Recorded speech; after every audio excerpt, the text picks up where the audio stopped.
É com grande alegria que dou as boas-vindas a você para mais um encontro com a palavra.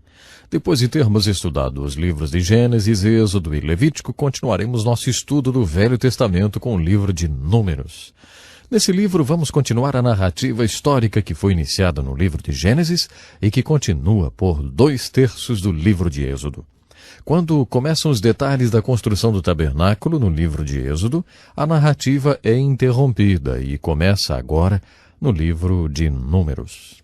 O livro de Números nos fala sobre um período de 40 anos da história do povo hebreu.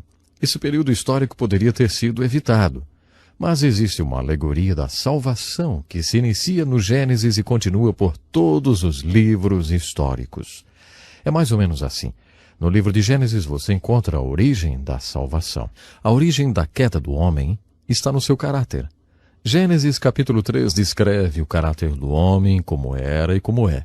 O livro de Gênesis também nos fala que a nossa salvação tem suas origens no caráter de Deus, como era e como é. O título Gênesis sugere começo, como a palavra genética.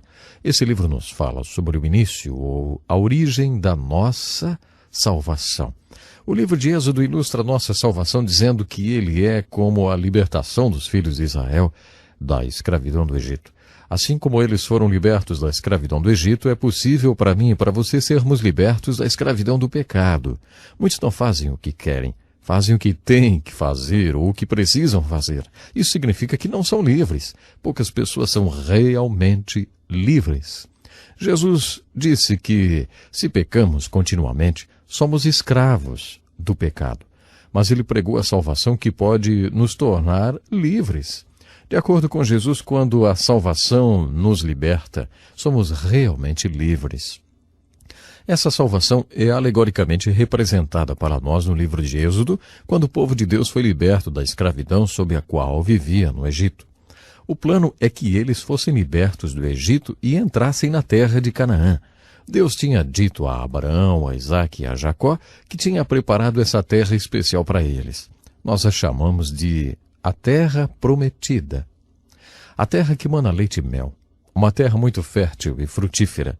Eles deveriam entrar na terra prometida. Devemos entrar na terra prometida da vida abundante ou no viver cristão abundante. O livro de Números fala sobre um parênteses que houve entre a libertação do Egito e a entrada na terra prometida de Canaã. Eles não foram direto do Egito para Canaã, não. O livro de Números diz que eles andaram por 40 anos em círculos no deserto. Triste dizer, mas sabe que é assim realmente que muitos cristãos ou muitas pessoas que estão na igreja hoje vivem. Eles vivem assim muitas vezes. Eles foram libertados da pena ou do poder do pecado porque, na verdade, creem no Evangelho de Jesus Cristo, como está ilustrado no livro de Êxodo e no livro de Levítico. Mas parece que não descobriram a vida abundante. Vivem deprimidos, desanimados, insatisfeitos e sem realização. Não entraram na terra prometida, na vida cristã abundante. Ao contrário, andam em círculos, dando voltas e voltas, voltas por falta de fé, de desilusão e confusão. O livro de Números continua com a narrativa histórica dos hebreus, ilustrando a nossa própria vida. Gostaríamos que não fosse verdade, mas frequentemente a nossa experiência de salvação se assemelha à salvação alegórica que encontramos na história dos hebreus, relatada nos primeiros livros da Bíblia.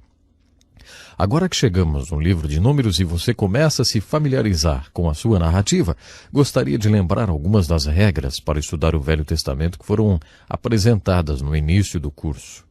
É muito importante que saibamos como estudar as Escrituras. Um dos objetivos principais desse curso é dar a você uma visão das Escrituras. Vamos rever algumas dessas regras. Primeiramente, lemos em João, capítulo 17, versículo 17, as palavras de Jesus a respeito das Escrituras. A tua palavra é a verdade.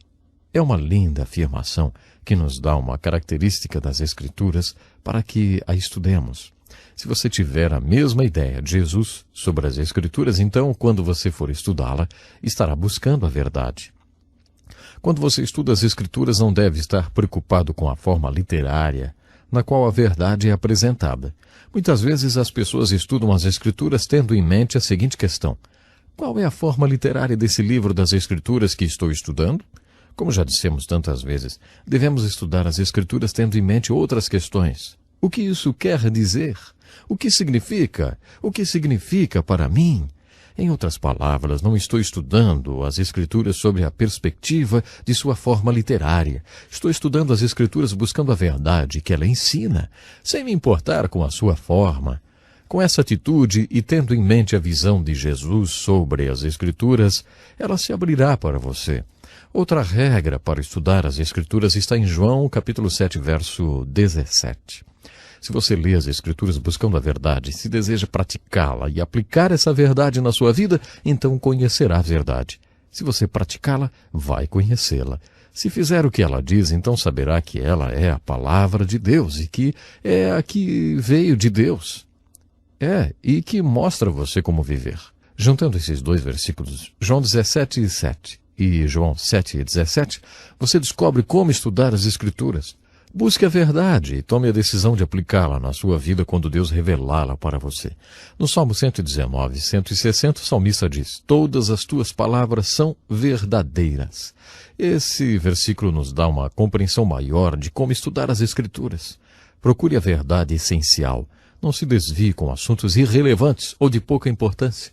Procure a grande verdade. Aproxime-se das Escrituras, pronto para obedecer à grande verdade quando Deus mostrá-la a você. Outro princípio importante que deve ser lembrado quando estudamos a Bíblia, especialmente os livros históricos, é que todos os eventos ali relatados realmente aconteceram. Não são fábulas. Aquelas coisas aconteceram para aquelas pessoas, para que servissem de exemplos e avisos para mim e para você. Portanto, procure identificar quais são os exemplos e quais são os avisos contidos na narrativa histórica. Depois lembre-se que esses acontecimentos têm um significado alegórico ao mesmo tempo e não perdem a sua historicidade. Esse princípio está baseado no versículo de Gálatas 4 e 24, onde Paulo se refere ao fato de Abraão ter 2 filhos. Ele disse: o que se entende por alegoria? É claro que é história, mas certamente também é uma alegoria. Paulo nos garante. Eu relembrei essas alegorias porque no livro de Números é importante que procuremos a verdade. Quando estudamos o surpreendente livro de Números, devemos tomar a decisão de aplicar essa verdade em nossas vidas. Nesse livro em particular, que é toda uma narrativa histórica, devemos procurar a verdade em forma de exemplos e avisos. Também devemos perceber que esse livro, além de ser um livro histórico, é uma alegoria. Gostaria de relembrar também a definição de alegoria. Uma alegoria é a descrição de uma coisa por meio da imagem de outra coisa. Ou uma alegoria é uma história na qual lugares, pessoas e acontecimentos têm outro significado, geralmente de valor instrutivo e moral. Com essa definição de alegoria, venha estudar o livro de Números, procurando a verdade alegórica. Tenho certeza de que você encontrará grande parte dela nesse livro. Além disso, procure também no livro de Números a verdade que é impressionante. Acho que o livro de Números é um dos livros mais intrigantes da Bíblia. É verdade, acho que o livro de Números realmente tem para nós uma lição surpreendente. Nos nossos estudos da Bíblia, vou sempre dizer: esse é o livro mais interessante da Bíblia, ou então, esse é o meu livro favorito, ou esse é o meu personagem preferido ou favorito. Uso muito essas expressões. Parece que o meu livro preferido é sempre aquele que estamos estudando no momento. Mas não posso dizer isso a respeito do livro de Números. Esse livro não é o meu preferido. O livro de Números não é o livro que eu mais gosto de ensinar, porque ele é um livro muito intrigante. Quando você estuda esse livro procurando a verdade e desejando aplicá-la na sua vida, descobre que a mensagem do livro de Números é uma incrível e impressionante verdade. O livro de Números tem esse nome porque o povo foi contado 2 vezes naquele período. Um censo aconteceu no capítulo 13 e outro no capítulo 26 desse livro. Entre o primeiro e o segundo censo aconteceu um fato intrigante. Uma geração inteira morreu. Quando o primeiro censo foi realizado, havia 626.550 homens, sem contar as mulheres e crianças, o que somaria um total de mais ou menos 2 ou 3 milhões de pessoas. Apenas os homens com mais de 20 anos eram contados e havia 625.550 homens. Intrigante o fato deles contarem apenas os homens, com 21 anos ou mais. Qual é a idade para a maioridade? Eu não sei porque algumas pessoas consideram 12 anos como uma idade para exigir-se responsabilidade. Jesus foi para o templo quando tinha 12 anos. Essa é a única vez em que a idade de 12 anos foi mencionada na Bíblia. Em nenhuma parte da Bíblia a idade de 12 anos é citada, associada à ideia de responsabilidade. Mas a idade acima de 20 anos é mencionada nas Escrituras várias vezes. A idade 21 anos é registrada na Bíblia associada à ideia de responsabilidade cerca de 13 vezes. Apenas aqueles com idade superior a 20 anos eram contados. É daí que vem o nosso conceito de maioridade aos 21 anos. 40 anos depois, foi realizado o segundo censo, e havia 624.730 homens com mais de 21 anos. Aqui está uma verdade impressionante. Quando foi realizado o segundo censo, todos os que foram contados no primeiro censo, 38 anos antes, estavam mortos, com exceção de Josué e Calebe. Todos aqueles homens com idade superior a 20 anos e suas mulheres, caso tivessem, estavam mortos quando o segundo censo foi realizado. Essa é uma verdade muito importante no livro de Números. Se você observar o livro de Números e a razão dessas mortes, encontrará uma verdade que, além de alegórica, é impressionante. A verdade é, por causa da falta de fé de que Deus cumpriria sua promessa, Deus disse: vocês morrerão nesse deserto. Nenhum de vocês com idade superior a 20 anos que tenha murmurado contra mim entrará na terra prometida. Apenas Calebe e Josué poderão entrar. Vocês disseram que seus filhos se tornariam escravos dos povos dessa terra. Pelo contrário, eu os farei entrar seguros nessa terra que vocês desprezaram. Quanto a vocês, seus corpos ficarão no deserto e vocês peregrinarão no deserto por 40 anos. Desse modo pagarão pela sua falta de fé até que o último de vocês caia morto no deserto. Eu ensinarei a vocês o que significa me rejeitar. Todos vocês morrerão nesse deserto. Eu quero deixar com vocês agora um desafio. No livro de Números lemos sobre a morte de uma geração inteira dos filhos de Israel porque eles não creram. Enquanto estudamos o livro de Números, pergunte a si mesmo: o que isso quer dizer? O que significa? O que significa para mim? Você crê em Deus? Você confia nas suas promessas? É intrigante, é impressionante quando nós, assim como os israelitas do Velho Testamento, não cremos em Deus. Mais uma vez o nosso tempo acabou, portanto eu lhe convido, junte-se a nós no nosso próximo encontro, quando continuaremos nosso estudo no livro de Números e veremos como poderemos aplicar essas verdades em nossas vidas.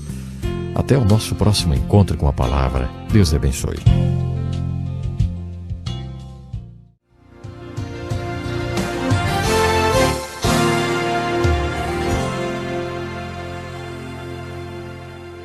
Bem-vindo a mais um programa Encontro com a Palavra, onde juntos estamos estudando a Palavra de Deus.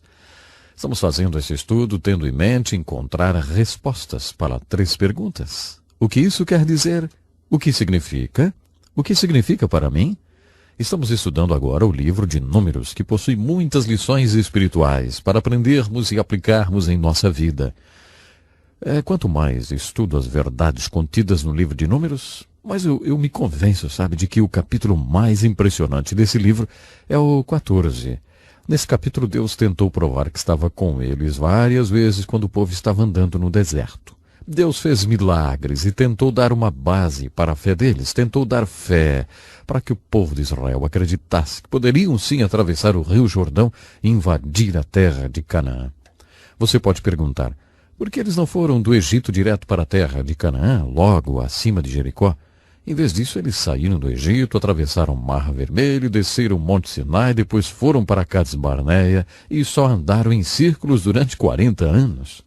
No primeiro capítulo de Deuteronômio está escrito que levaria apenas 11 dias para ir direto do Egito para Canaã. 11 dias! Por que eles não fizeram isso? Não era só uma questão de sair marchando de um ponto a outro. Outros povos bem hostis ocupavam a terra de Canaã. Eles precisariam de muita coragem para obedecer a ordem de invadir a terra de Canaã. Por isso que eles não creram, Eles não tiveram fé para invadir a terra. Deus falou 10 vezes que faria milagres espetaculares para que eles pudessem invadir aquela terra. Deus queria dar uma base de fé para que eles tivessem sim fé suficiente para entrar na terra de Canaã. Mas eles andaram em círculos durante 40 anos. Em várias ocasiões cometeram pecados horríveis e Moisés teve que ser sacerdote e profeta.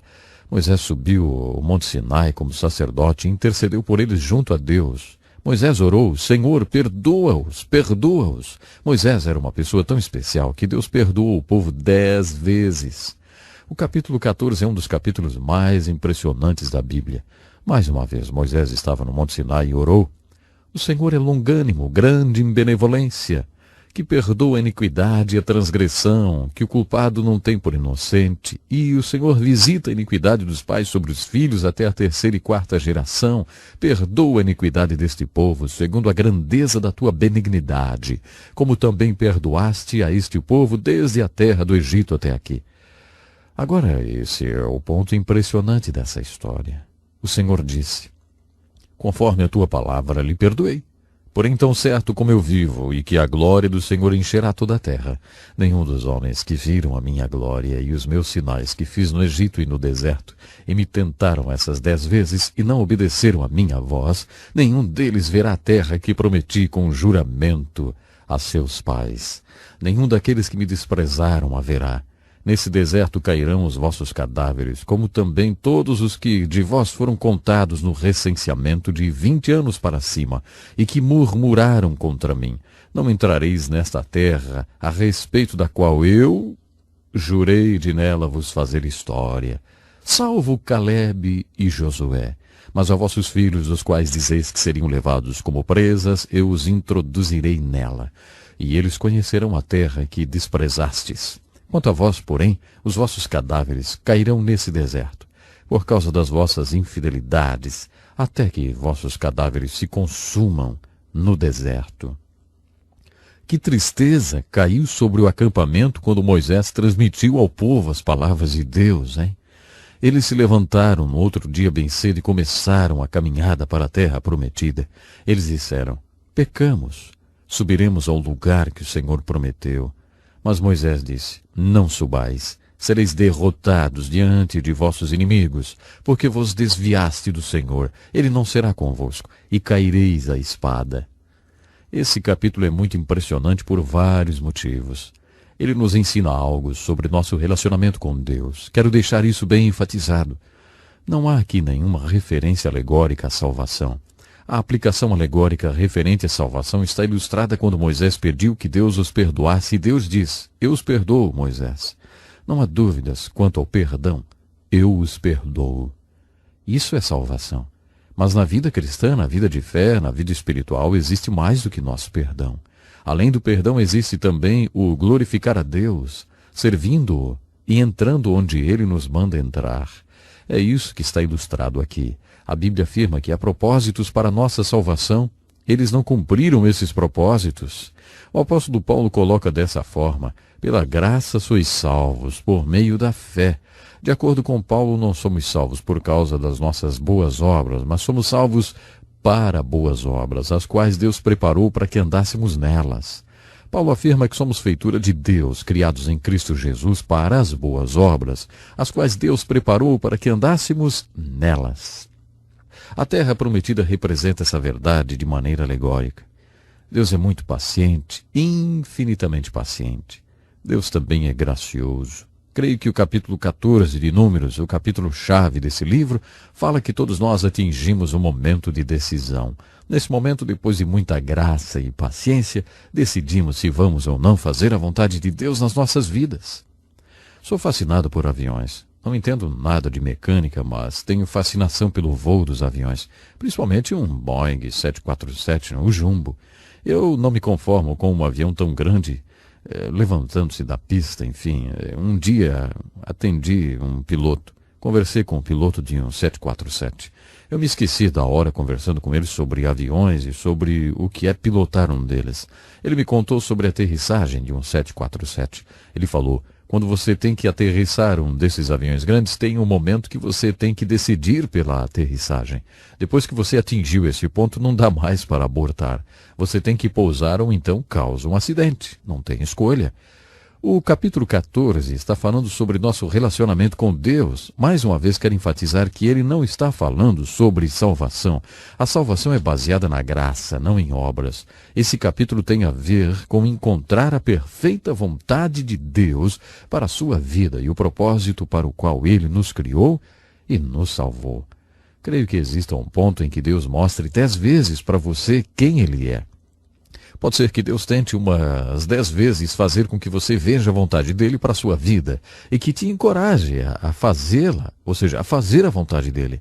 Mas esse capítulo tão impressionante mostra que podemos chegar num ponto com Deus que ele diga, chega, já basta. No capítulo 1 de Romanos, Paulo usa uma expressão 3 vezes. Ele diz, Deus os entregou. Não quer dizer que Deus desistiu do homem. Deus nunca desiste do homem, mas acaba entregando ao que ele quer. Deus nos fez criaturas com livre escolha e Deus não vai contrariar nossa vontade. A livre escolha é sagrada para Deus. Ele nos fez com livre arbítrio. Ele fará tudo o que puder para que vejamos a sua vontade e a pratiquemos, mas ele chega a um ponto que diz, está muito bem, façam do jeito que vocês quiserem então. É isso que vocês querem? É isso que vocês vão ter. Eu vou encontrar outro que faça a minha vontade, e ele sempre encontra, né? No livro de Esther, lemos que ela foi comissionada para ser salvadora do povo judeu que estavam prestes a serem aniquilados na Medo-Pérsia. Eles buscaram Esther, que tinha se tornado rainha da Pérsia. Deus posiciona o seu povo, da mesma forma que fez com José no Egito, Daniel na Babilônia e Moisés no palácio de Faraó. Esther estava no palácio do imperador persa. Quando os judeus estiveram frente a um genocídio, eles a procuraram e disseram, Esther, interceda por nós junto ao imperador. Se alguém entrasse na presença do imperador persa sem ser convidado e ele não estendesse o cetro para essa pessoa, ela poderia ter sua cabeça decepada. Esther lembrou aos judeus esse fato. Ela disse, o rei não tem me chamado há 2 meses? O seu tio, que era um homem de Deus, respondeu, Esther, se você não livrar o povo de Deus, Deus vai livrá-lo de outra forma. O livramento virá de outro jeito. Não há dúvidas quanto a isso. Mas pode ser exatamente essa a razão de você fazer parte desse reino. Foi por isso que Deus colocou você lá. Esther é um exemplo tão bonito. Ela disse, diga a todos os judeus que orem e jejuem. Eu vou me apresentar ao rei, se eu perecer, pereci. Ela colocou sua vida em jogo e o livramento do povo de Deus veio por meio dela. Creio que a aplicação da história de Esther seja essa. Se você não fizer a vontade de Deus, Deus não será um perdedor. Ele não precisa de você. Ele usará outra pessoa para fazer sua obra e, de alguma forma, ela será realizada. Não pergunte, o que Deus vai fazer se eu não fizer a sua vontade?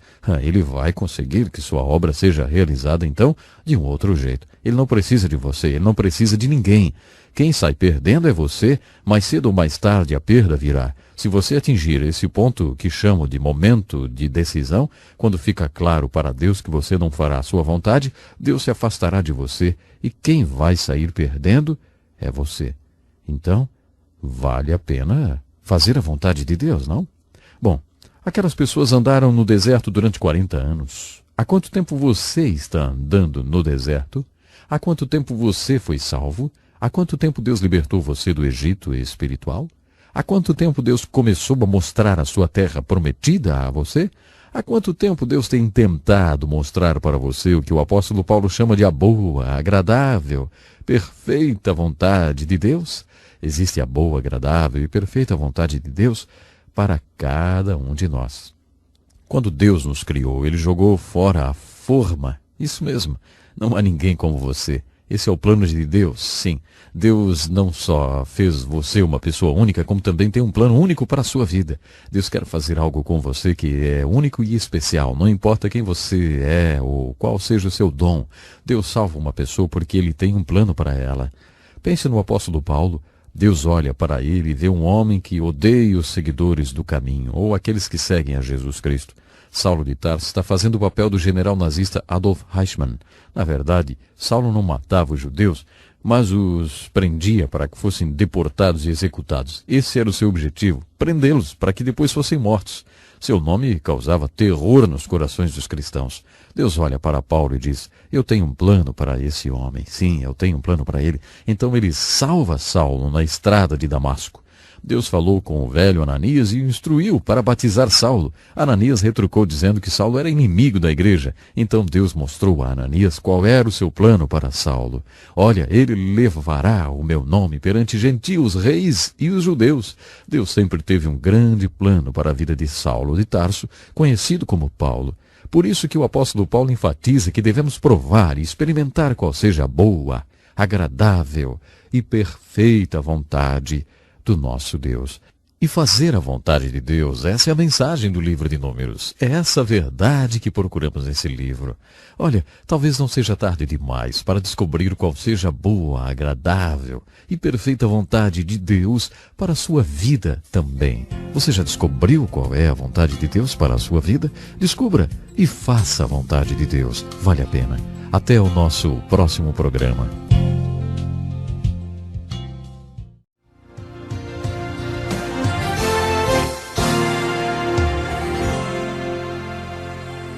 Bem-vindo ao Encontro com a Palavra, um curso que nos ajuda a estudar a Bíblia. Estamos estudando o livro mais importante do mundo e estamos felizes por você ter se unido a nós nesse curso. Vamos continuar o estudo do Velho Testamento e especificamente do Pentateuco, os primeiros 5 livros do Velho Testamento. Na nossa última aula paramos no livro de Números. Vimos que o livro de Números nos apresenta a verdade usando alegorias, uma verdade impressionante que nos desperta se estivermos apáticos. Mas uma verdade que pode encorajar nossos corações se estivermos no centro da vontade de Deus. Lembre-se que há uma alegoria sobre a salvação que começa no livro de Gênesis e continua nesses primeiros 5 livros da Bíblia. Sempre, segundo a ordem do Senhor, os filhos de Israel seguiam viagem. E segundo a ordem do Senhor, paravam e se acampavam. Permaneciam acampados todos os dias em que a nuvem repousava sobre o tabernáculo. Quando a nuvem se detinha muitos dias sobre o tabernáculo, os filhos de Israel cumpriam a ordem do Senhor e não partiam. Se acontecia de a nuvem deter-se poucos dias sobre o tabernáculo, segundo a ordem do Senhor, permaneciam acampados. E segundo a ordem do Senhor, partiam. Sabe, essa é uma linda história de um milagre que para nós simboliza a unção do Espírito Santo e o ser cheio do Espírito. Lembre-se que a tenda de adoração mais tarde, no Novo Testamento, torna-se a figura dos nossos corpos. O Espírito Santo nos unge, habita em nós e nos enche da mesma forma como ele fez naquela tenda de adoração no tabernáculo. Quando aplicamos esse milagre do livro de Números, descobrimos uma verdade surpreendente. Você pode perguntar: se a nuvem os guiava, se quando a nuvem se movimentava, eles também se movimentavam, então por que a nuvem não os fez passar direto pelo deserto, pelo rio Jordão e finalmente para a terra prometida? Se eles estavam seguindo a orientação de Deus, por que andavam em círculos? Acho que é uma grande verdade aqui, se pensarmos que Deus tem limitações. Deus realmente tem limitações por causa das nossas fraquezas, claro, não das dele. Deus nos fez criaturas com capacidade de escolha. Isso para Deus é sagrado. Ele não vai violar a nossa liberdade de escolha, nunca. Em todo o universo, Deus nos deu a oportunidade de escolher. Somente para nós. Nós temos essa oportunidade. O que há de especial no homem se comparado a tudo mais que Deus criou na terra? Deus criou só uma criatura que pudesse fazer a vontade dele por livre escolha. Essa é uma parte muito importante do plano de Deus. Isso o limita na sua capacidade de nos dirigir. Deus parece ser limitado pela nossa falta de fé. Se nós temos fé para crer e reivindicar todas as bênçãos de Deus para nós e aceitar a sua boa, agradável e perfeita vontade para a nossa vida, então Ele pode nos levar para a nossa terra prometida espiritual. Ele pode nos abençoar e nos dirigir para o centro da sua vontade. Mas, se nós não crermos, então Deus fica limitado pela nossa falta de fé. Não é que lhe falta poder, claro que não. Deus é limitado no sentido de que nos fez criaturas com livre escolha e nunca nos forçará a fazer coisa alguma. Deus pode fazer uma pressão sobre nós, Ele pode nos fazer várias ofertas difíceis de recusar. Algumas vezes a única coisa que nos sobra fazer é nos render a Ele e a sua vontade. No entanto, Deus nunca nos forçará coisa alguma, porque Ele nos criou com a capacidade de livre escolha, com o livre arbítrio. A liberdade de escolha é uma verdade interessante, contida na aplicação desse milagre no livro de Números. Quero enfatizar essa aplicação agora. A verdade da presença de Deus em forma de nuvem durante o dia, em forma de coluna de fogo durante a noite, veio sobre a tenda de adoração, o tabernáculo, e a encheu. A nuvem se tornou o centro, vamos dizer assim, ao redor do qual o povo de Deus encontrava a direção divina. Acho que a aplicação desse milagre é, muitas vezes, a história da minha vida e também da sua vida. Há o que chamamos de vontade orientadora de Deus e vontade permissiva de Deus. Se Deus é Deus e se Ele é todo-poderoso, nada pode acontecer sem que Ele permita. Mas também há a vontade orientadora de Deus. Imagine dois círculos, que eu quero dizer, um dentro do outro, com o mesmo centro. Dois círculos, um dentro do outro. O círculo interno representa a vontade orientadora de Deus, e o círculo externo representa a vontade permissiva de Deus. Existem muitos crentes que passam grande parte de suas vidas na vontade permissiva de Deus, e poucos que passam a vida dentro da vontade orientadora de Deus. Eu acho que é isso que está ilustrado na nuvem e na coluna de fogo que não levaram o povo diretamente do deserto para a terra prometida. O Novo Testamento, no livro de Hebreus, diz que eles não entraram na terra prometida por causa da sua falta de fé. Outra verdade interessante contida no livro de Números está no capítulo 11, que fala sobre a carne e o maná. Deus os alimentou sobrenaturalmente com maná. Em hebraico, maná quer dizer, o que é isso? Eles nunca descobriram o que era aquilo, então eles chamavam de, o que é isso? Se você quiser dizer o que é isso em hebraico, diga simplesmente maná. É interessante notar que quando eles entraram na terra prometida, Deus cessou de mandar o maná. Mas enquanto eles estavam no deserto, Deus supriu suas necessidades sobrenaturalmente. Essas pessoas sempre reclamavam com Moisés. Elas o pressionavam com suas reclamações. Parte disso está escrito no capítulo 11 de Números, onde se lê: então os egípcios que tinham vindo com eles começaram a ter saudades das coisas boas do Egito. Você percebe? Outras pessoas saíram no Êxodo junto com os hebreus. Eram os gentios, egípcios e etíopes que saíram junto com eles. Esses egípcios desejavam as coisas boas do Egito. Lembre-se que o Egito é um símbolo da nossa antiga vida de pecado no mundo. Há uma alegoria aí. Os filhos de Israel se juntaram a essas pessoas e choramingaram. Ah, se nós tivéssemos carne para comer! Ah, se tivéssemos um pouco das delícias do Egito! O ruim disso tudo é que eles preferiram carne ao maná. Esse não é o ponto. A questão está relatada no capítulo 11 do livro de Números. Várias vezes eles choramingaram. Ah, o Egito! Ah, que saudade do Egito! Eles não desejavam tanto assim a carne, eles desejavam o Egito. Alegoricamente, isso é uma figura do que acontece com aqueles que foram salvos e libertos. Deus os livrou da sua vida de pecado, do Egito espiritual. E depois de terem sido salvos e libertos, eles se voltam e dizem, ah, o Egito, que saudade! Sabe, eles começam a ter saudade dos seus antigos caminhos de pecados, dos amigos, dos relacionamentos. Quando alguém que foi liberto do Egito se volta e diz, ah, o Egito, isso entristece muito a Deus. Ele então diz a Moisés, diga ao povo para se purificar, porque amanhã terão carne. Diga-lhes que o Senhor ouviu os seus lamentos por causa de tudo que deixaram no Egito. Aí está a questão, não era carne. Deus disse que lhes dará carne até que lhes saia pelos narizes. Ele disse, vocês rejeitaram o Senhor e vocês estão chorando por causa do Egito. Esse é o ponto. Depois que ele mandou a carne, também mandou uma praga. No Salmo 106, verso 15, isso é colocado da seguinte forma: de sorte que lhe satisfez o desejo, mas fez definhar as suas almas. E ele fez isso porque o povo desejou a carne e o Egito, e foi o desejo pelo Egito que entristeceu a Deus. Temos nessa história uma grande verdade para ser aplicada. Novamente tem a ver com o fato de Deus ter nos feito criaturas com livre escolha. No Evangelho de João, quando Jesus encontrou-se com os apóstolos, a primeira coisa que ele perguntou foi, o que vocês querem?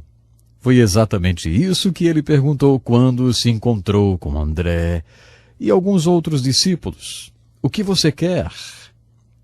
Você já percebeu que Jesus frequentemente testa as pessoas fazendo a pergunta: o que quer que eu faça por você? Ele disse para a mulher no poço: se você soubesse com quem está falando, o que pediria? Isso seria uma maneira de testar o caráter de nosso espírito.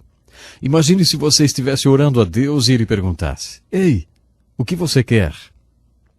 As Escrituras dizem que Deus nos dá conforme o desejo do nosso coração. Isso é um grande consolo, mas também é um grande desafio. Quais são os desejos do seu coração? Você anseia por riquezas verdadeiras, por coisas espirituais? Lá no fundo do seu coração você não diz: ah, o Egito. Imagine que a sua vida fosse um livro.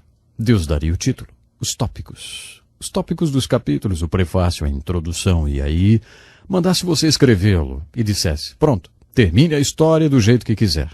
Eu já tenho o esboço do livro e o revelarei, se você realmente quiser saber.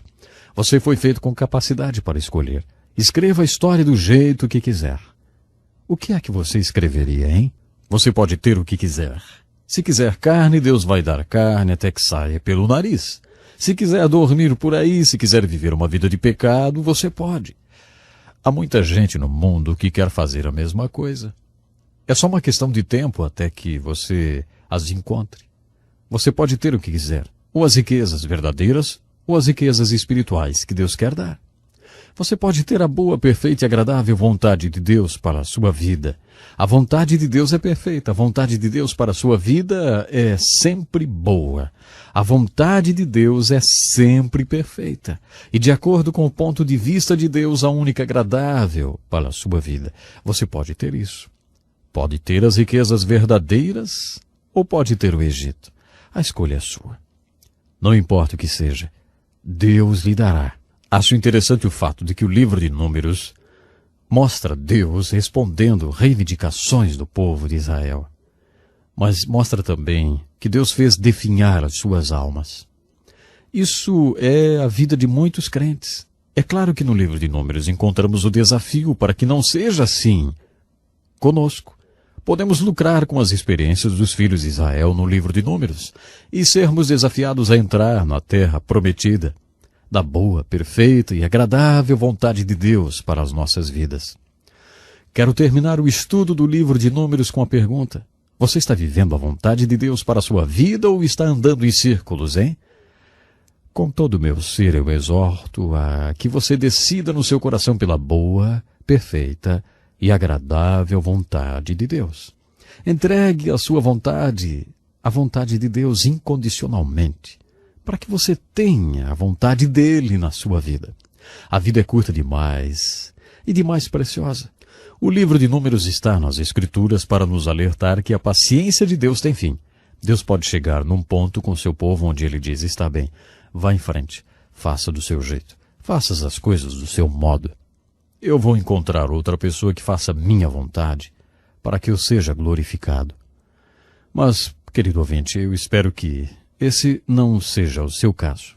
Espero que você deseje realmente conhecer e seguir a vontade de Deus. Esteja conosco na próxima lição para quando novamente teremos aí o nosso encontro com a palavra. Até lá então.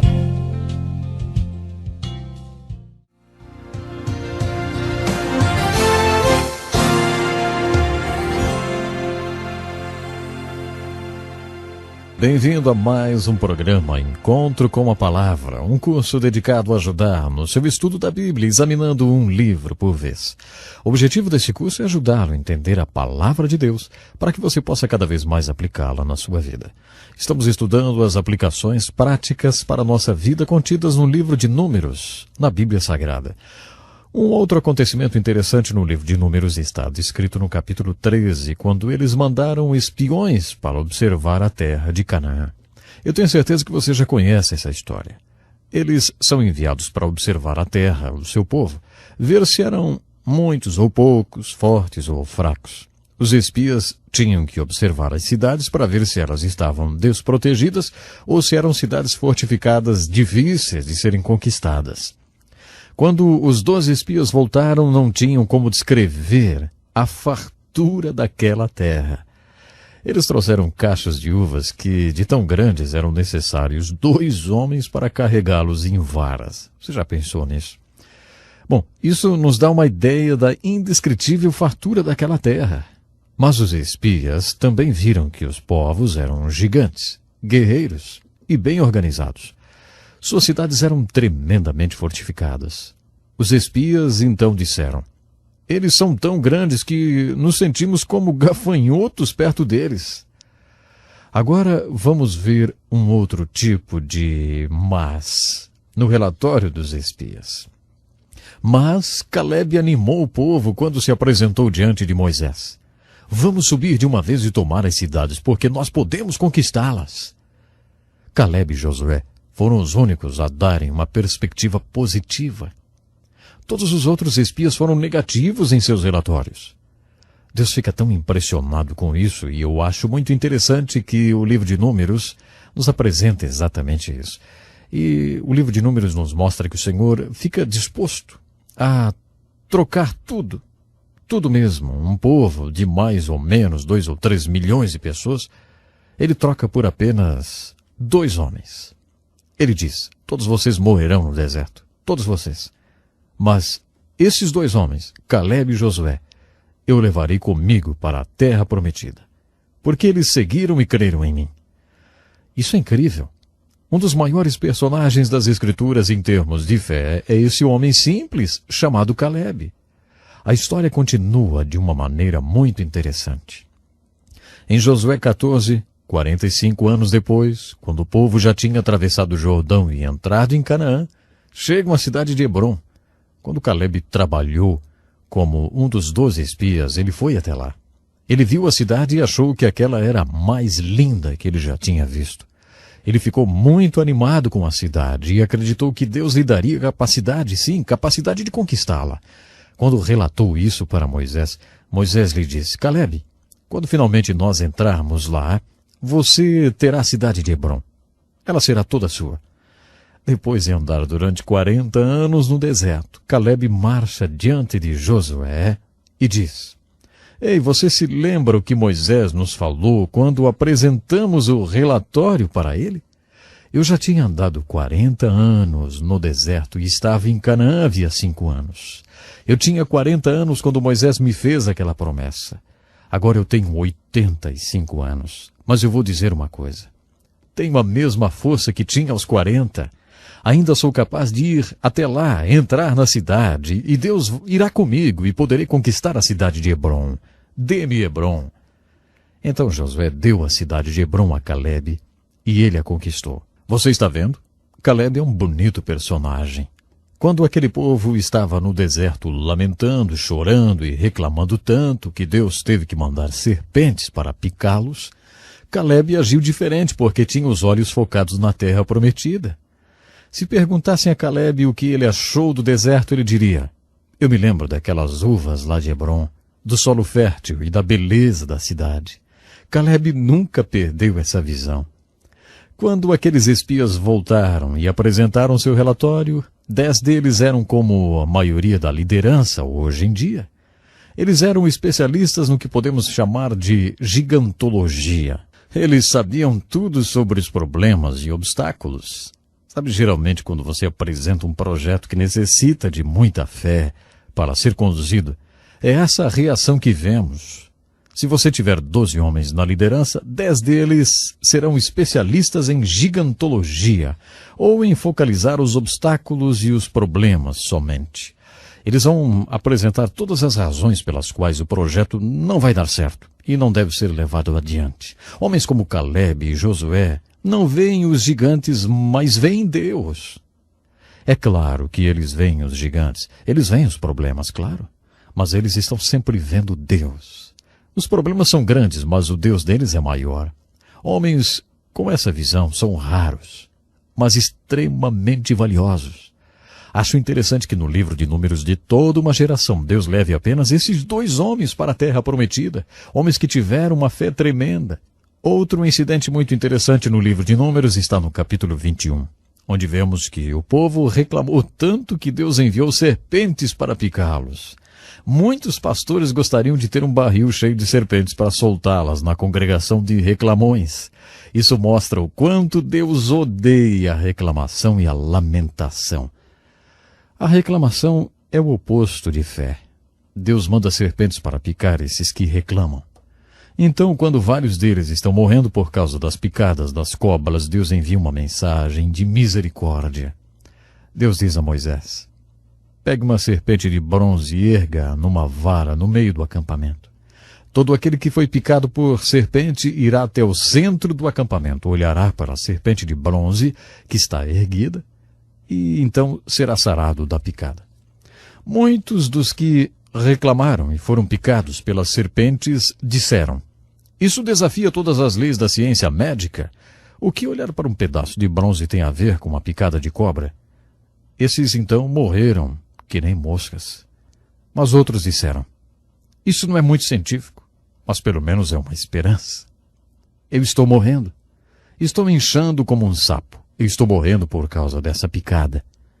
Essa é a única esperança que eu tenho.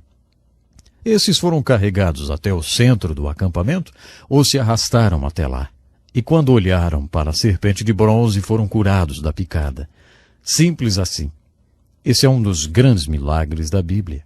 Uma linda história. É interessante que esse milagre do Velho Testamento seja apenas mais um, até que você chegue no capítulo 3 do Evangelho de João. Nesse capítulo, Jesus faz uma aplicação. Jesus mostra que, mesmo tendo sido grande, ele não é apenas mais um milagre do Velho Testamento. Jesus tinha passado a noite conversando com um rabi chamado Nicodemos, para quem falou: eu tenho que ser levantado numa cruz. Assim como Moisés levantou aquela serpente numa vara, eu tenho que ser levantado numa cruz porque sou o único filho de Deus. Como o único filho de Deus levantado na cruz, eu serei a única solução de Deus para o problema do pecado do mundo. Eu deverei ser levantado na cruz porque, como único filho de Deus e única solução de Deus, serei o único Salvador providenciado por Deus. Eu sou o único Salvador que Ele enviou. No terceiro capítulo de João, versículos 14 e 21, Jesus faz a mais dogmática de suas afirmações. Ele fez muitas afirmações dogmáticas do tipo: eu sou o caminho e não há outro. Ele diz também: devo ser levantado como Moisés levantou aquela serpente de bronze. E quando as pessoas olhavam ela, eram curadas das picadas das serpentes. Quando eu for levantado na cruz e as pessoas olharem para ela e crerem, os seus problemas com o pecado serão totalmente solucionados. A cruz é a única solução de Deus para o problema do pecado, e isso faz de mim o único Salvador providenciado por Deus, diz Jesus. Essa é uma das mais lindas ilustrações do Novo Testamento sobre o que significa crer no Evangelho de Jesus Cristo. Nessa afirmação, Jesus nos declara quem Ele era, o que Ele era e por que Ele estava no mundo. Jesus era o único Filho de Deus, a única solução de Deus, o único Salvador providenciado por Deus. Jesus fez a ligação entre o milagre do Velho Testamento e todo o ensino. O milagre da serpente de bronze no livro de Números, além de ser grande, é também mais uma das alegorias de Jesus Cristo. Muitas pessoas referem-se a essas alegorias como tipos de Cristo. A palavra tipo vem do grego tupos. Um tupos é um pequeno objeto de estudo. Um símbolo que causa um impacto em você e em mim. Acredito que seja esse o propósito desse grande milagre. No livro de Números, vemos várias verdades alegóricas e interessantes. É interessante ver o que acontece quando a tenda ou tabernáculo é erguido e a nuvem vem sobre ela, enchendo-a e tornando-a o centro de orientação divina para todo o povo. A maneira como Deus guiou aquele povo é uma figura alegórica linda e interessante de como Deus nos guia hoje pelo seu Espírito. Acho interessante a alegoria da história da carne e do maná e o que Deus disse quando eles tiveram saudade do Egito. Vocês querem isso, é? Então é isso que vocês terão. Considero uma aplicação devocional muito forte. Deus suprirá as nossas necessidades, mas se insistirmos em ter alguma coisa que não é da vontade dele, ele vai permitir que nós tenhamos. Mas isso vai definhar as nossas almas. Acho interessante ver quando eles mandaram os espias. Os 12 voltaram, mas apenas 2 tiveram fé. 10 não tiveram. É interessante perceber que aqueles 10 espias, morreram porque não tiveram fé e nunca entraram na terra prometida. Finalmente, é alegórico e interessante ver o que o Evangelho de Jesus Cristo declarou de maneira tão clara e dogmática, fazendo menção da história das picadas das serpentes e de como as pessoas deveriam apenas olhar para a serpente de bronze. Porque se elas simplesmente olhassem com fé, seriam salvas, mesmo que não fizesse sentido olhar para aquele símbolo. Da mesma forma que a serpente de bronze era semelhante às serpentes, Jesus era semelhante aos homens. E assim como a serpente foi levantada, Jesus também foi levantado na cruz. Todos que olharem para ele com os olhos espirituais serão salvos da mordida do pecado. Eu gostaria de saber se você já olhou para Jesus Cristo levantado na cruz. Você já colocou a sua fé e confiança em tudo que Jesus fez por você na cruz? Ele é a única solução, porque Jesus Cristo é o único Salvador. Ele quer ser o seu Salvador. Se você nunca tomou esse passo de fé, então faça isso hoje. Inclusive, você pode entrar em contato conosco. Temos literatura que explica como você pode tomar esse passo de fé na sua vida e ter certeza do seu destino eterno. Por hoje é só, nosso tempo já se foi. Então, até o nosso próximo programa.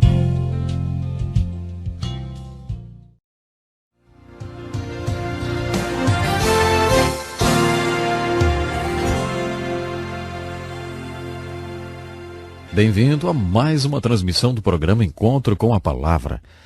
Que alegria poder estar mais uma vez junto com você. Em nosso estudo já chegamos ao livro de Números, onde descobrimos uma verdade alegórica, fascinante e também impressionante. Continuando o estudo dessa impressionante verdade e às vezes espantosa, gostaria que nos concentrássemos em mais algumas páginas do livro de Números. Por exemplo, no capítulo 12, há uma passagem de Moisés que é muito interessante. Sabe, eu fico impressionado com o que o livro fala sobre a grandeza de Moisés.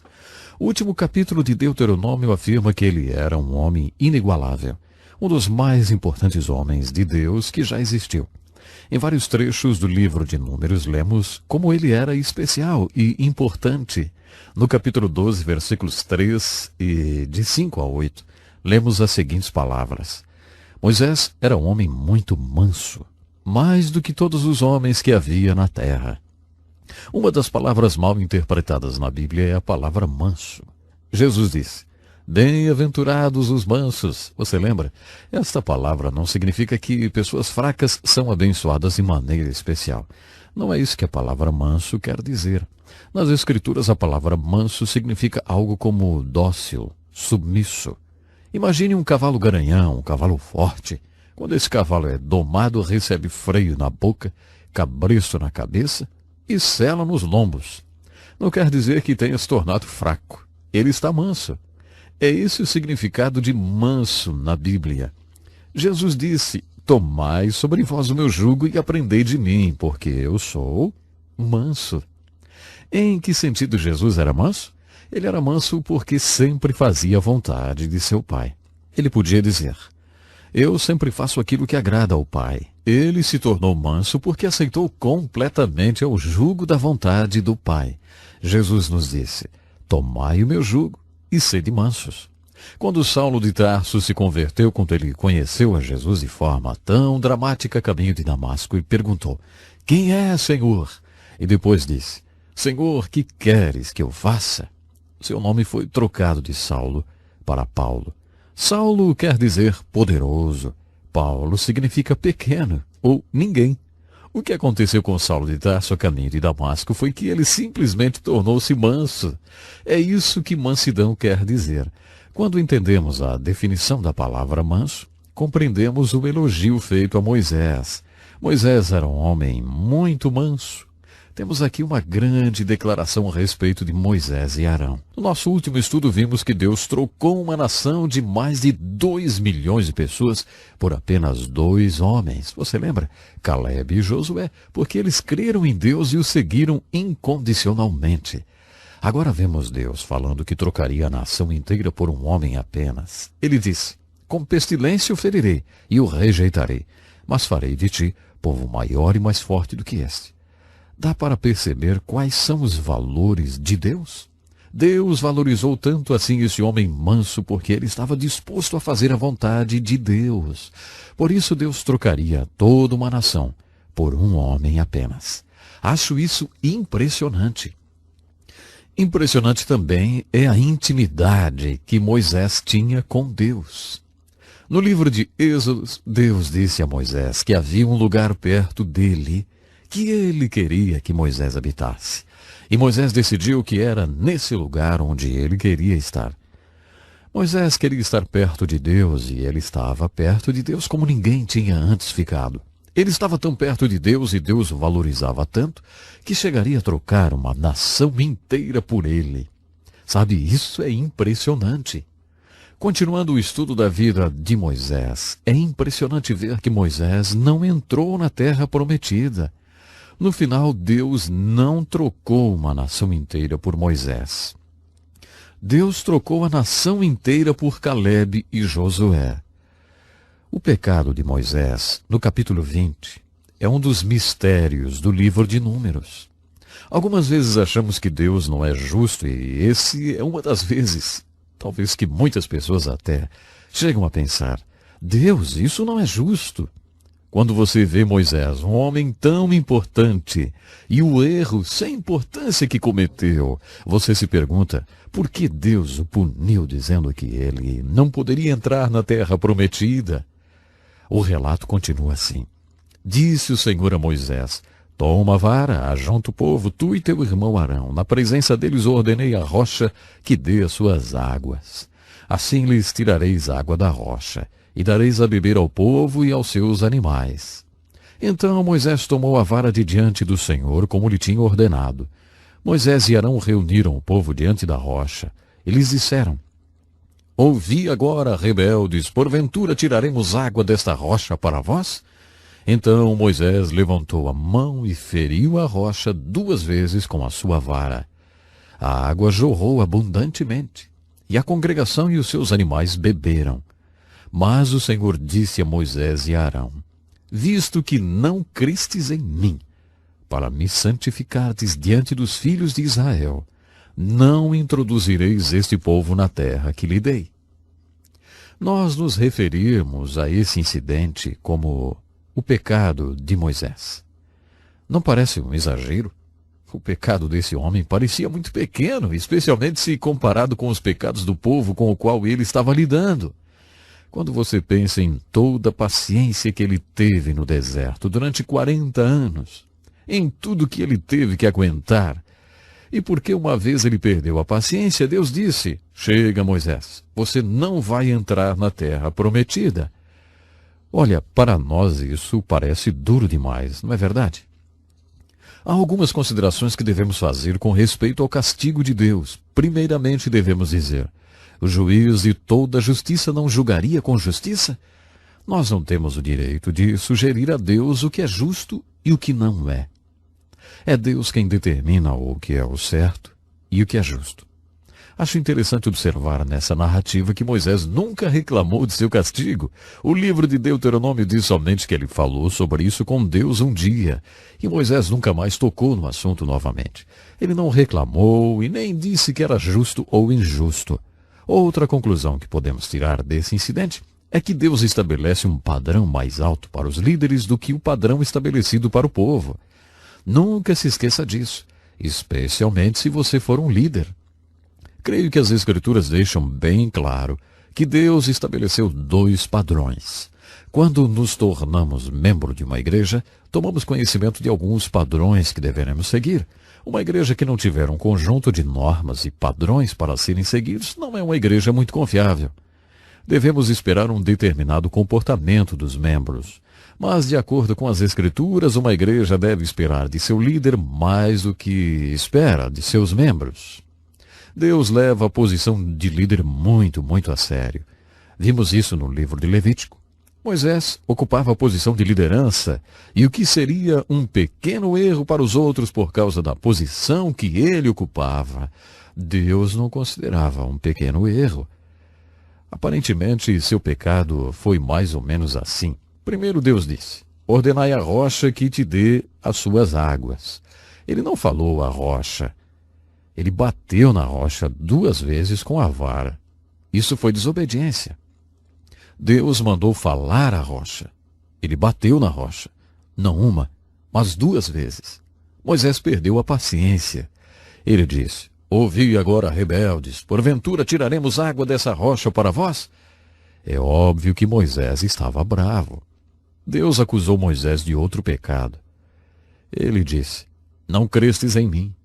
Eu não estou bem certo do que isso significa, mas Deus diz: visto que não cresces em mim para me santificardes diante dos filhos de Israel. Sabe, percebemos aqui a seriedade do pecado de Moisés. Você se lembra quando Deus ensinou a Moisés todos aqueles segredos espirituais?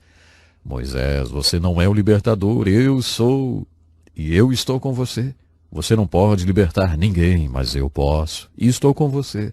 Moisés, não é o que você quer, é o que eu quero, e eu estou com você. Então, quando aconteceu, Moisés, você não fez isso, eu fiz porque estava com você. Deus havia ensinado essas lições a Moisés. O pior erro de Moisés foi ter dito: porventura tiraremos água dessa rocha para vós? Ele não estava santificando a Deus aos olhos do povo. Ele não deixou claro ao povo que era Deus que estava fazendo aquele milagre. Moisés estava levando a fama por aquele milagre. Essa foi a pior parte do pecado de Moisés. A única maneira de enxergarmos tudo isso sob a perspectiva de Deus é perceber que Ele tem um conjunto de padrões que são conhecidos apenas por Ele mesmo. Deus nos revela alguns desses padrões. Mas lembre-se de que é Deus que nos ensina a andar na retidão. Não somos nós que ensinamos a Deus. De acordo com o julgamento de Deus, o castigo de Moisés foi justo e correto. Parece que Moisés concordou com Deus. No capítulo 11 do livro de Números, há outro incidente interessante envolvendo Moisés. Às vezes ouvimos expressões como: ele teve um esgotamento nervoso. Isso para descrever quando as pessoas chegam ao seu limite. Muitos homens de Deus nas Escrituras, tais como Davi, a respeito de quem as Escrituras afirmam ser um homem segundo o coração de Deus, tiveram um esgotamento nervoso, vamos dizer assim. Moisés foi um deles. As Escrituras dizem que Moisés era o homem mais manso da face da terra e que foi um dos maiores homens de Deus que já existiram. É interessante observar como até esses homens tiveram um esgotamento, vamos dizer assim. Eles chegaram ao limite. Eles são exemplos do que significa ter um esgotamento nervoso. Moisés, por exemplo, perguntou a Deus: por que pusesse sobre mim o encargo de todo este povo? Concebi porventura todo esse povo? Gerei-o eu para que me dissesses: leva-o em teus braços a terra que juraste a seus pais? Você já se sentiu assim? Acho que todos esses grandes homens de Deus, como Moisés, Elias, Jó, Davi, o apóstolo João, sentiram-se assim em algum momento e até oraram, né? Senhor, me mata, eu quero é morrer. Você já desejou isso? Creio que isso acontece com muita gente. E acho que também acontece com pessoas de Deus, porque as Escrituras contam o que aconteceu com grandes homens de Deus. O esgotamento foi tão intenso que eles desejaram que Deus tirasse-lhes a vida. Nós não conhecemos a vontade de Deus, por isso muitas vezes pedimos o que é errado. E porque Deus nos ama, Ele não responde aquelas orações que não estão de acordo com a sua vontade. Por essa razão, devemos orar dizendo: seja feita a tua vontade, Pai, assim na terra como no céu. É uma pena, mas agora eu tenho que parar. Voltaremos no nosso próximo programa falando sobre a receita de Deus quando seu povo chega ao limite. Não perca então. Até lá.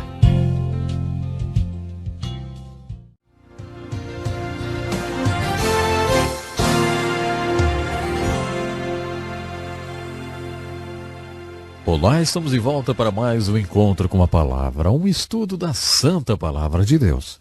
Em nosso último encontro, estudamos alguns casos de homens de Deus que tiveram um esgotamento. Vimos o exemplo de Moisés no livro de Números e há tantos outros cujas histórias estão nos livros do Velho Testamento.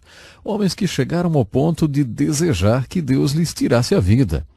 Tiramos uma lição para a nossa vida com o livro de Números e com o exemplo de outras pessoas da Bíblia que tiveram um esgotamento nervoso.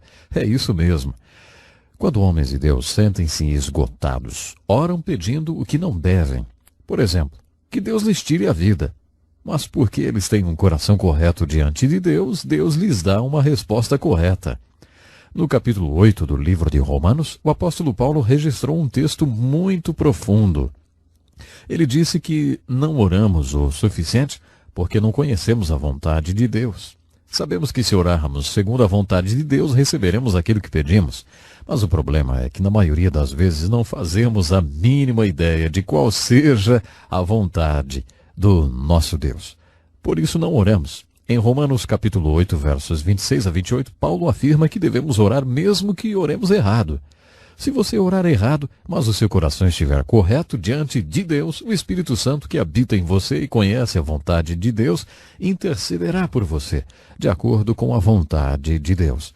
Em outras palavras, se você orar errado e seu coração estiver correto diante de Deus, Deus dará a você o que é certo, mesmo que você não saiba o que é e como orar. Parece que funciona assim. Se o seu coração está correto diante de Deus, não tem como você não ser respondido.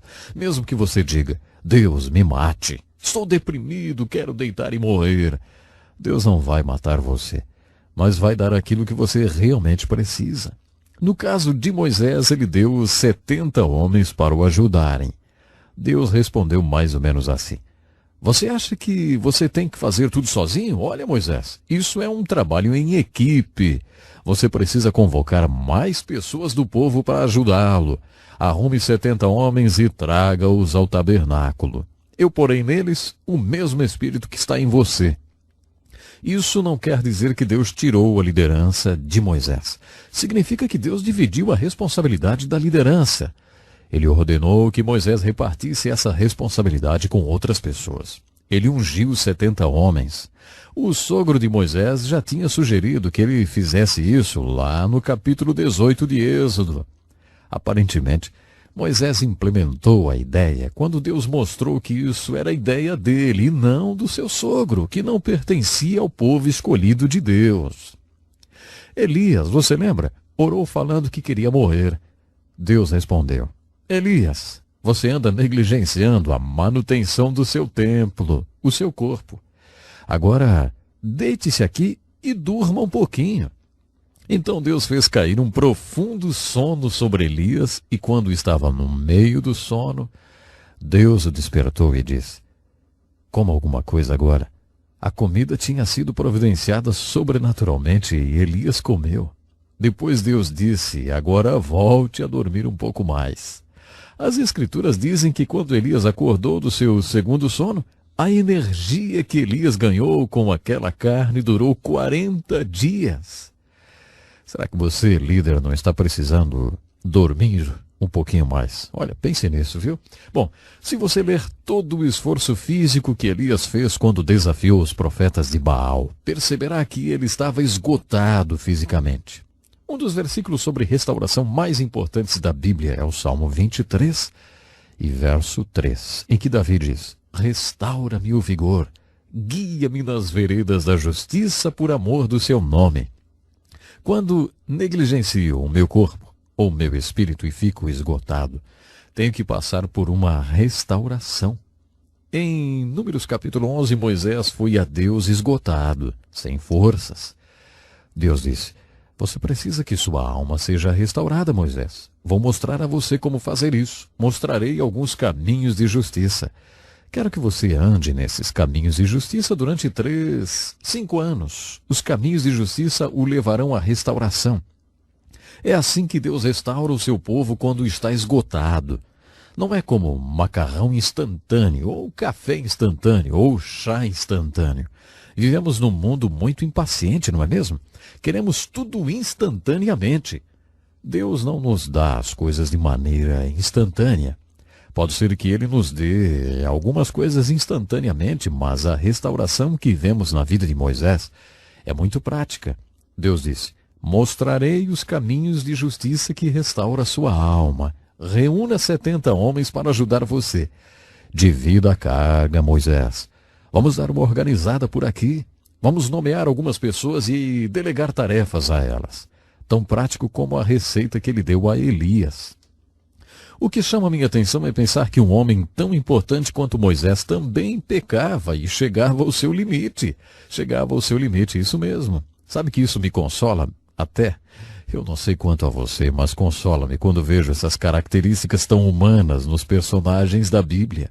Faz-me bem ver que eram seres humanos comuns como eu. Assim não me sinto um caso perdido, não. Muitas pessoas pensam que quando nos convertemos, deixamos de ser humanos. Por isso acho importante que a Bíblia aponte as características humanas de seus personagens. Eles não são personagens mitológicos. São pessoas comuns, são tão humanos quanto você e eu. Mas acontece que eram seres humanos controlados pelo Espírito Santo de Deus. Por isso podiam fazer tudo o que fizeram. Gostaria de chamar a atenção para uma outra coisa no livro de Números. No capítulo 22 lemos a história da jumenta de um profeta. Você lembra? Deus queria fazer algo naquela ocasião, mas não encontrava um homem que o enxergasse, ouvisse e fizesse aquilo que ele queria. Deus tinha uma mensagem para dar e não encontrava um homem que falasse por ele. Sendo assim, Deus encontrou um burro que o enxergava e foi através dele que Deus falou. Lembram? Através da jumenta de Balaão. Quando eu estava fazendo o seminário, tive sérios problemas teológicos. Eu tinha uma questão martelando a minha cabeça e tinha dúvidas quanto à inspiração das Escrituras. Um dos meus maiores problemas era essa história de Números 22. Por alguma razão eu fiquei fixado nessa história. Perguntei aos meus professores super conservadores: escuta, eu tenho que crer que Deus falou através de um burro para ser salvo? Eu não sei por que a fixação nessa pergunta, mas eles ficaram realmente preocupados comigo e começaram a fazer reuniões de oração, porque eu tinha feito aquela pergunta. Você é salvo por causa da sua visão a respeito da inspiração da Bíblia ou porque crê no Evangelho de Jesus Cristo? Bom, na verdade essa era a minha pergunta, mas eu me fixei na questão do burrinho. Para mim era difícil acreditar que Deus tivesse falado através de um burro. Você já viu um jumento? Já ouviu o barulho que ele faz? Se você observar um jumento, perceberá porque não é nenhum elogio chamar alguém de jumento. O fato de Deus ter falado através de um jumento desafiava muito a minha fé. Conheço um pastor que certa vez foi a um banquete para donos de hotéis. O evento aconteceu numa cidade turística e sua principal fonte de renda eram os hotéis. O pastor foi convidado a fazer a abertura do banquete. Muitas vezes, em ocasiões como essa, os pastores ficam em evidência. Ele fez a abertura do programa, em que viria a ter momentos de constrangimento. O mestre de cerimônias contou várias piadas. Toda vez que ele contava uma de suas piadas, as pessoas olhavam para o pastor se perguntando o que ele tinha achado.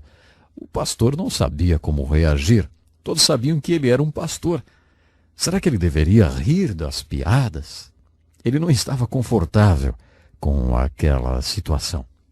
Será que ele deveria demonstrar que não estava gostando daquela história? Como é que ele deveria reagir, hein? Foi então que lhe veio esse pensamento. Como Jesus reagiria? Através das Escrituras, ele sabia que Jesus gostava de reuniões como aquela. Jesus participou de banquetes com publicanos e pecadores.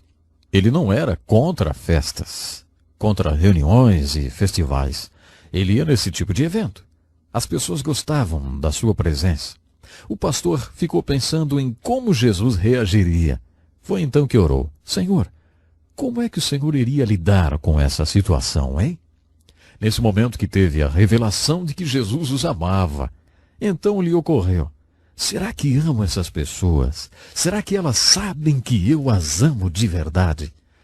Ele estava sentado em frente ao prefeito da cidade. O prefeito tinha problemas com bebida e já estava bêbado quando eles começaram a conversar. O prefeito estava muito bêbado. Mais uma vez o pastor pensou: será que eu o amo? Será que ele sabe que eu o amo? Então o pastor começou a orar: Senhor, dê-me algum tipo de abertura para que eu possa mostrar a esse homem que realmente o amo.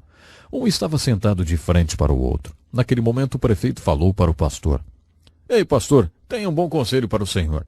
Quando entrei para a política, alguém me disse, não chame as pessoas pelo que você vê nelas, mas pelo que elas realmente são. O pastor respondeu, prefeito, muito obrigado pelo seu conselho. Na verdade, acho que ele é tão bom que farei um sermão sobre ele.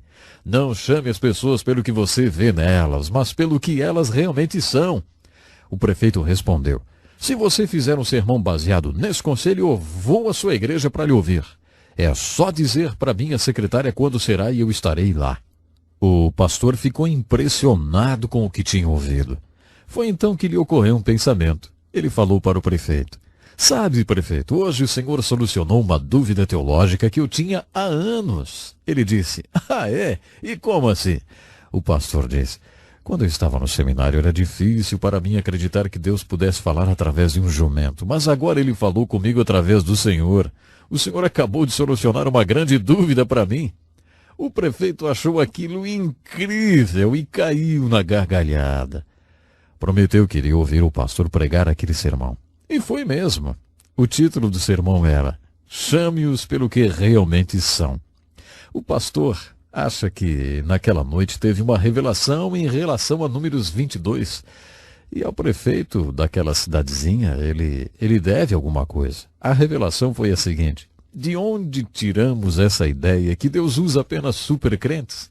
Que Deus só faz super coisas através de super santos?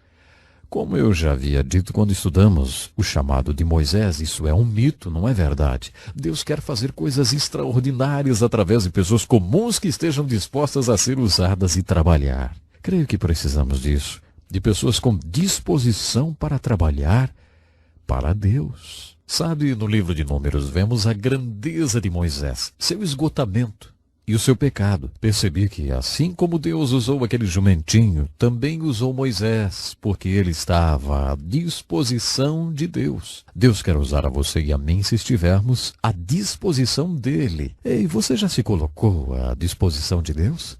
Se ainda não, faça-o agora. Deus quer lhe usar para fazer coisas extraordinárias. Até o nosso próximo programa.